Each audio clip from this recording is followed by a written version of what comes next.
Buenas noches. Este vídeo es sobre un texto mío que se llama Series. ¿Sí?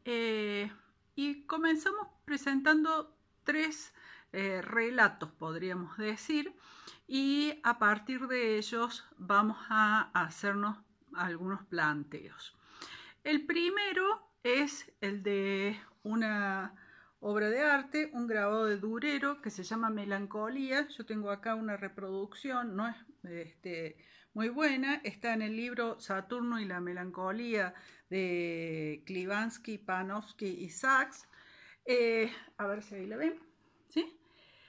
Bien, ¿qué es lo que vemos aquí? ¿Sí? Si nosotros empezamos a ver en esta superficie, ¿qué es lo que tenemos? Tenemos muchos elementos. Tenemos un horizonte iluminado, ¿sí? Lo pueden ver aquí. El horizonte iluminado. Tenemos el arco iris. Tenemos una escalera, que está aquí, una escalera de 7 peldaños. Una balanza.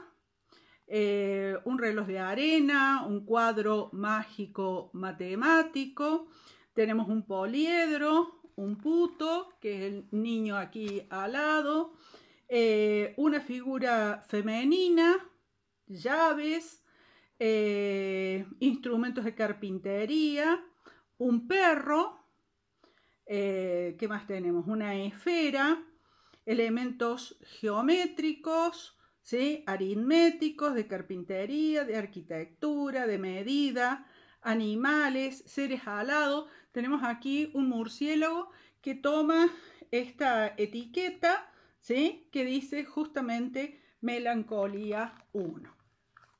Bien, entonces sería bueno que ustedes vean en detalle todo esto, busquen en internet una imagen quizás mejor y puedan ver con detalles todos estos elementos. Entonces, ¿qué es lo que nos interesa señalar aquí? Todos estos elementos que, si uno se pone a pensar, no tienen mucho que ver unos con otros. Elementos geométricos, como les decía hace un rato, aritméticos, de medida, de arquitectura, de carpintería, animales, seres alados, todo eso está reunido en una misma superficie. Y esa etiqueta que sostiene ese murciélago que dice Melancolía 1. ¿Sí? Uno diría, bueno, ¿qué es la melancolía? Y tiene esta obra, se supone que esta obra estaría respondiendo a esta pregunta, ¿qué es la melancolía? Los instrumentos que se utilizan, los de arquitectura, los de geometría, no son presentados en su uso. Entonces, bien, ¿cuál es la pregunta que nos planteamos aquí? ¿Cuál es el principio que hace posible la reunión de elementos tan dispares? ¿Sí? ¿En base a qué se han reunido estos elementos tan dispares? En el texto que les mencionaba recién de Saturno y la melancolía, estos autores sostienen que el artista Durero hace de la descripción de la melancolía un símbolo, ¿sí? Es decir, que allí construye un símbolo. Y si nosotros empezamos a hacer un análisis de todos los elementos que se encuentran en ese cuadro, vamos a ver que para entenderlo tenemos que saber doctrina de los humores, porque hay elementos que están presentes que vienen de la doctrina de los humores, y esos elementos están combinados con otros elementos que vienen de la astrología, ¿sí? Entonces tenemos lo melancólico, lo saturnino con la geometría, relacionado con la geometría. Entonces, ¿qué es lo que tenemos aquí? Vemos que tenemos distintas series que están en una misma superficie. ¿Y qué es lo que reúne todos esos elementos? El concepto de melancolía.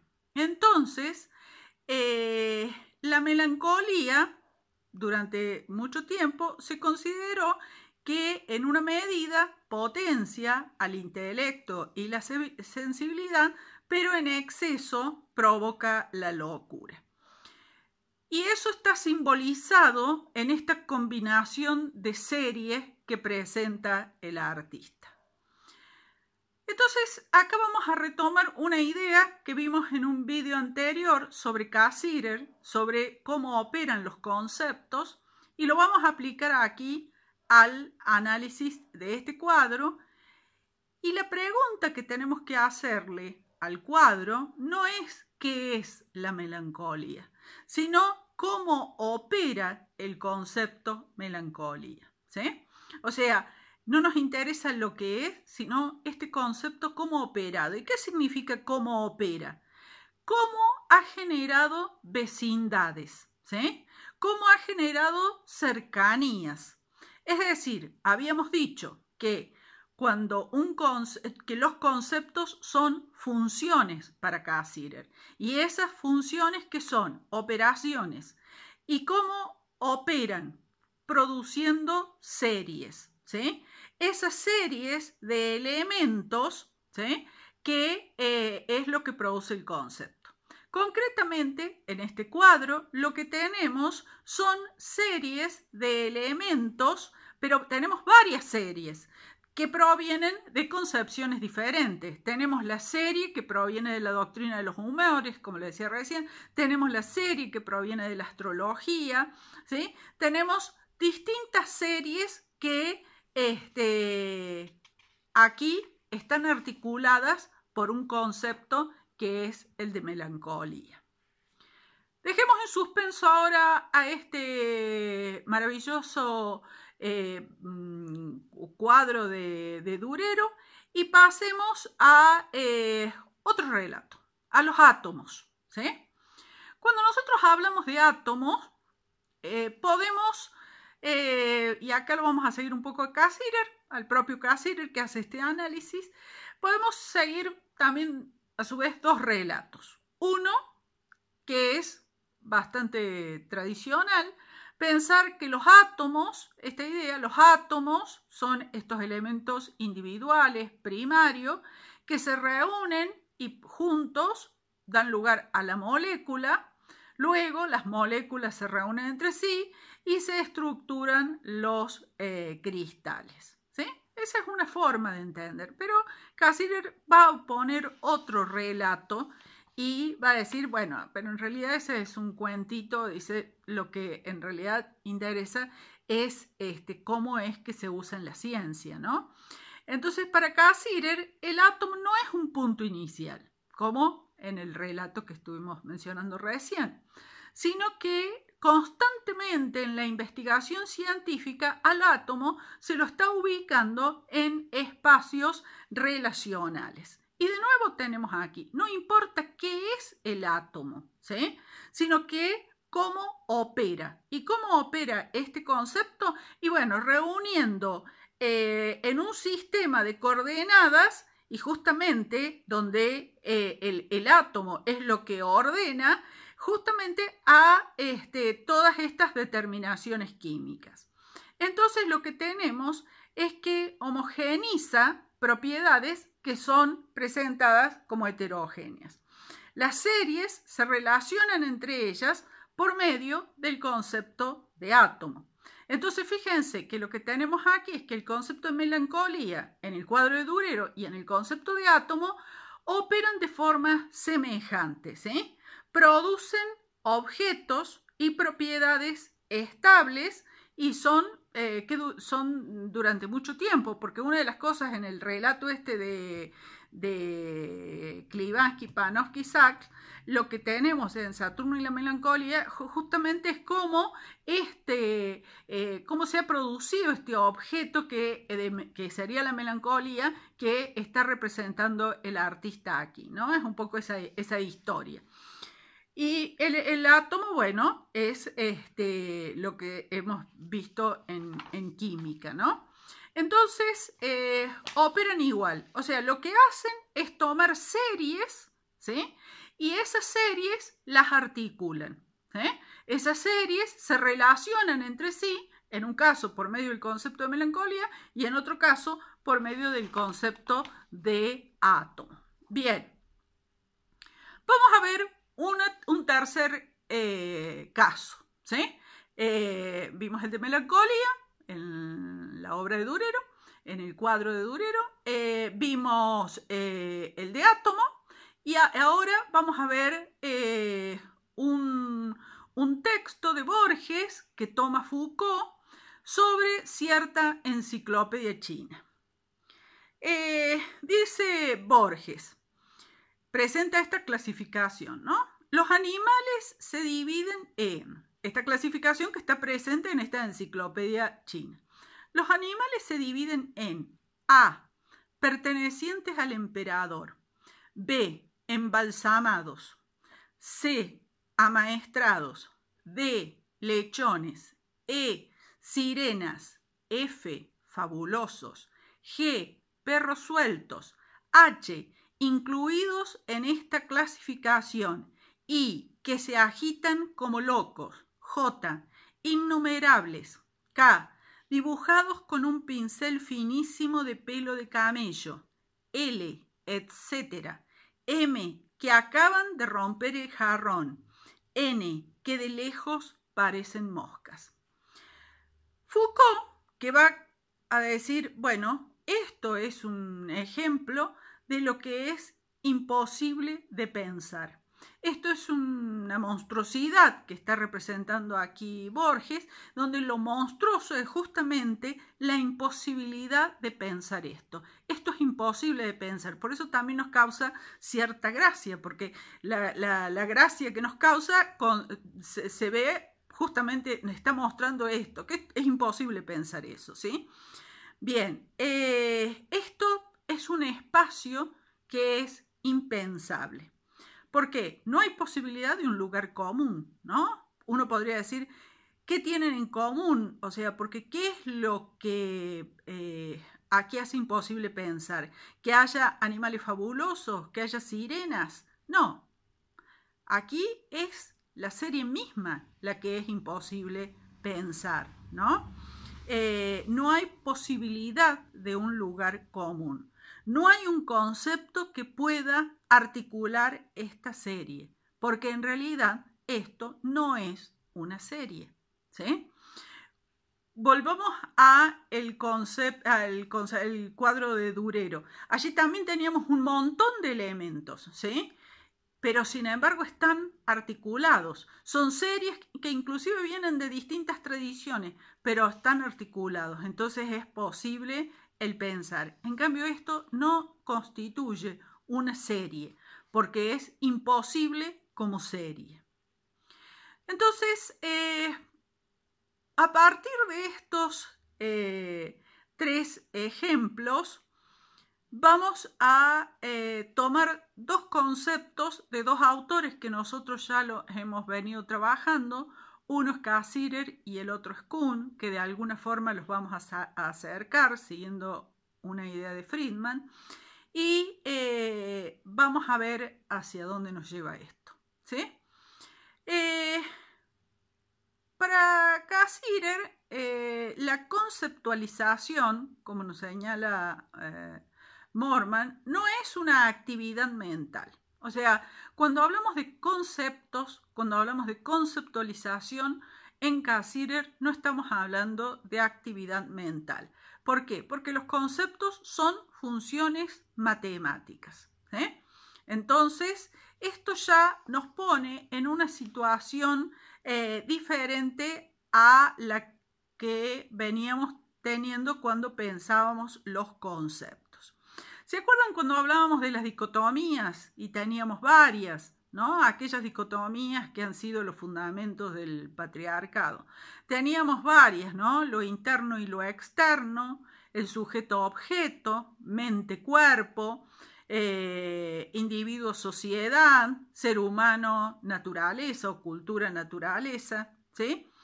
Todas estas dicotomías podemos resumirlas de alguna forma en la dicotomía representación-representado.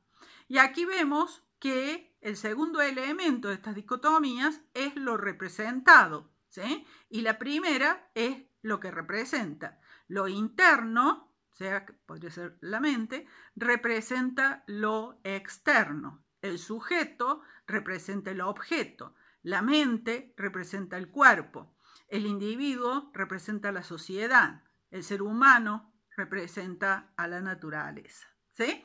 Entonces, eso, si nosotros concebimos eso representado, va a plantear Cassirer, si nosotros concebimos eso representado como independiente de la representación, surge un problema que nosotros ya lo habíamos planteado. ¿Cómo se adecúan estos dos órdenes? ¿Cómo asegurarnos, digamos, de que la representación es la correcta? ¿Sí? ¿Cómo hacer que tengamos alguna garantía de que la representación del objeto, la representación del cuerpo, sea una representación correcta? Bueno, ya habíamos visto también que dentro de las perspectivas más tradicionales, esta pregunta no tendría respuesta. Y está el problema en el modo en que se concibe la representación y el modo en que se concibe esto de que existe algo así como algo autónomo, ¿no? Bien, retomemos algunas nociones de Cassirer. Cassirer va a decir que, nosotros esto ya lo habíamos visto, que los conceptos operan produciendo series, porque son funciones, ¿sí? Y como funciones, producen series. Y los elementos de esa serie son el contenido del concepto. Entonces, y el orden de la serie es la forma. Entonces, la serie tiene una forma, ¿sí? Y un contenido. El contenido son los elementos y la forma, el orden, o sea, la vecindad.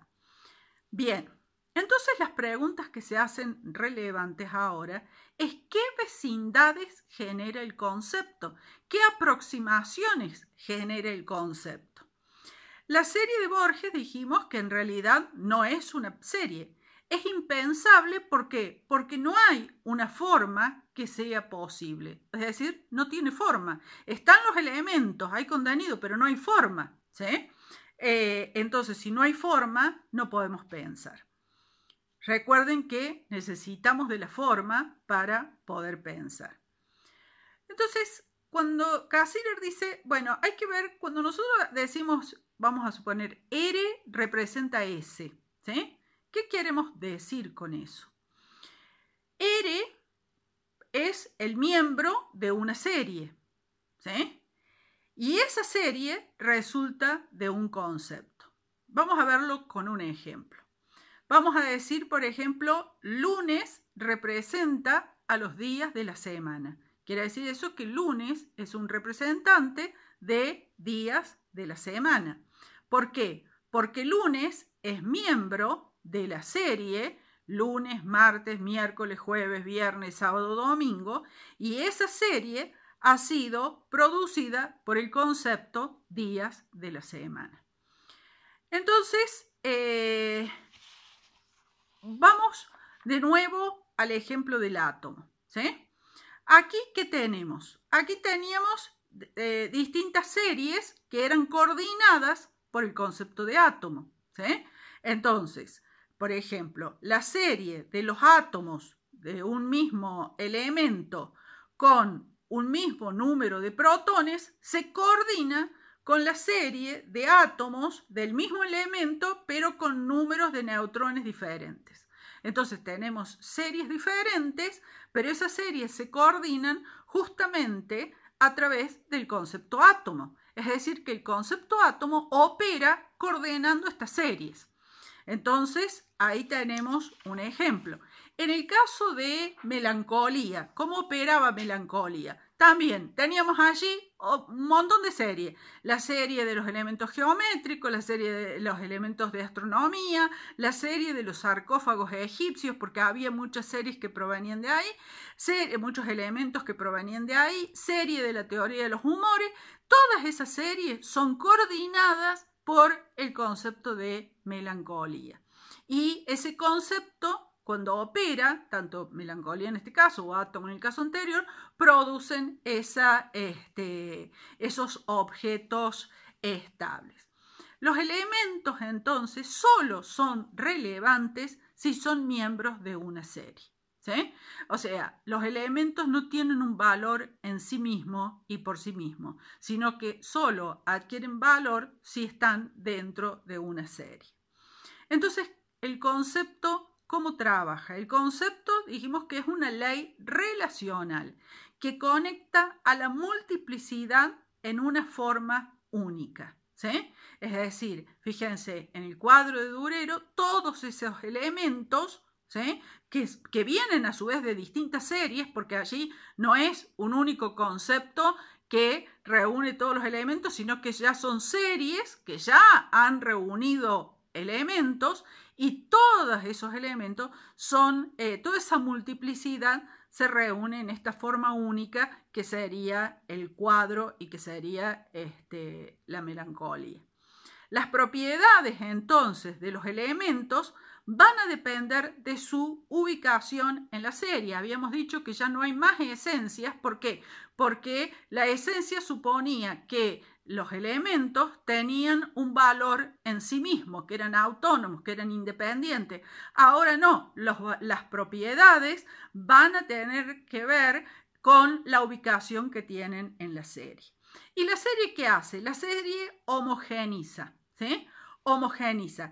¿Por qué? Porque cada elemento representa aquello que los reúne, ¿sí? Así como el lunes representa días de la semana. Días de la semana es lo que reúne al lunes con martes, con miércoles, ¿sí? Entonces están homogenizados. Y esto sucede, por ejemplo, en el cuadro de Durero. La melancolía homogeniza estos elementos que son tan dispares a esta serie. Lo mismo el concepto de átomo. Entonces, fíjense, cuando nosotros analizamos la perspectiva, vimos que lo que producía esa homogeneidad de los elementos era el espacio. El espacio era homogéneo y garantizaba con eso la homogeneidad de los objetos.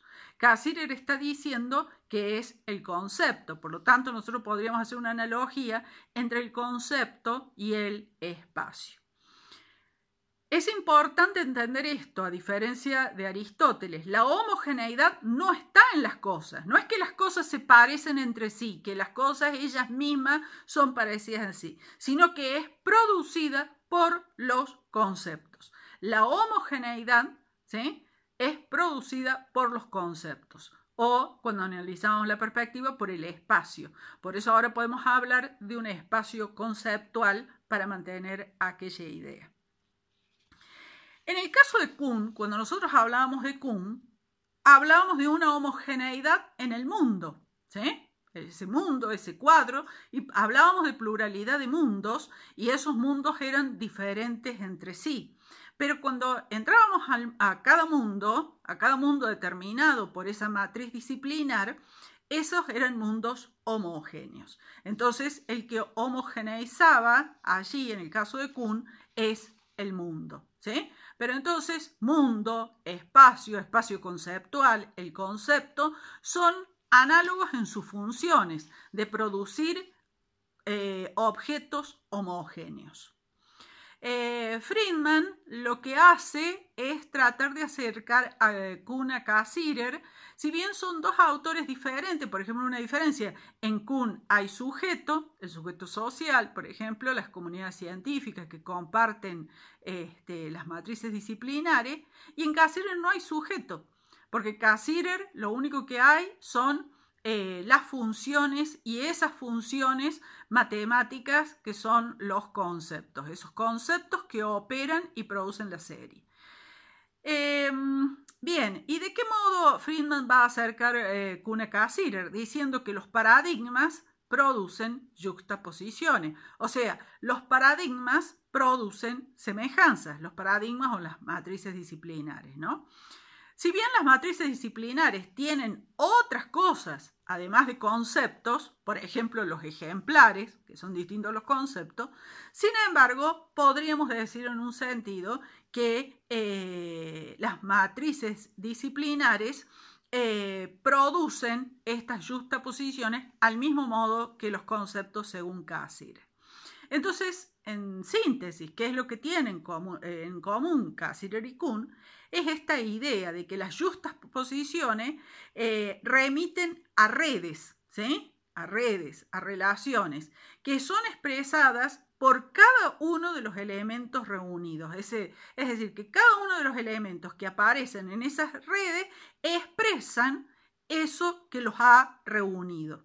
De esta forma se rechaza la posibilidad de que esos elementos sean considerados como objetos autónomos o cosas en sí mismas, cosa que ya había rechazado Kant. Entonces, aquí vemos que los contenidos, otra consecuencia, que esto lo va a señalar Cassirer, los contenidos empíricos entonces resultan de conexiones que establecen los conceptos. Es decir, que los contenidos empíricos tienen por un lado las impresiones sensibles, pero fundamentalmente los conceptos, ¿sí? Es decir, ¿por qué veo lo que veo? Es porque recibo datos, sensaciones, pero también operan allí los conceptos que me hacen ver lo que estoy viendo. En Kuhn, ¿sí? Tampoco hay trascendencia del mundo, sino que el mundo es justamente producido por esas matrices disciplinares donde, entre otras cosas, estaba la educación. Y por eso podíamos hablar de una ciencia normal. La ciencia normal justamente es donde solo se articula lo que ya está dado en la matriz disciplinar. O sea que ahí no hay elementos nuevos, ¿eh? No se generan nuevos mundos mientras está en un mundo normal, ¿sí? Que es un mundo estable. Y allí es fundamental para esa normalidad la educación, o sea, la educación disciplina, y disciplina generando normalidad. Entonces, las redes de series van a generar mundos, ¿sí? Entonces, los mundos son producto de estas series que se relacionan entre sí a partir de conceptos. ¿Qué pasa cuando aparecen nuevos conceptos que generan nuevas objetividades? Bueno, justamente allí es lo que se dan las revoluciones. Entonces tenemos nuevos mundos, nuevos órdenes, nuevos espacios conceptuales. Aparecen nuevas objetividades.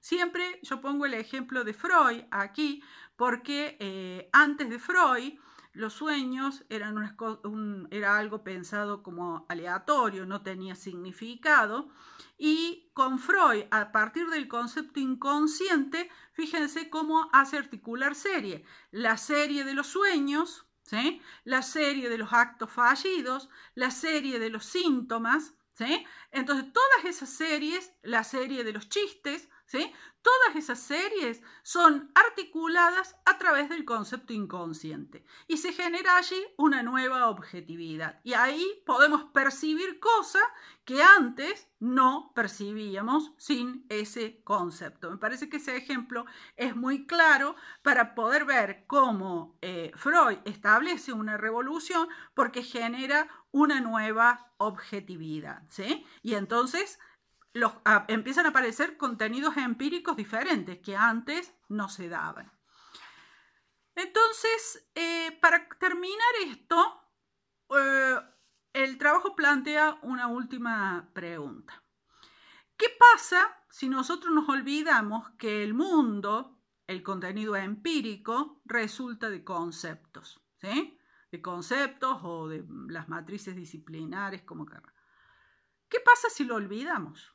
Y vamos a empezar a creer que ese mundo, que los elementos de ese mundo tienen una existencia independiente, que los objetos, que son producto de nuestros conceptos, tienen una existencia independiente. ¿sí? ¿Y qué pasa cuando creemos eso?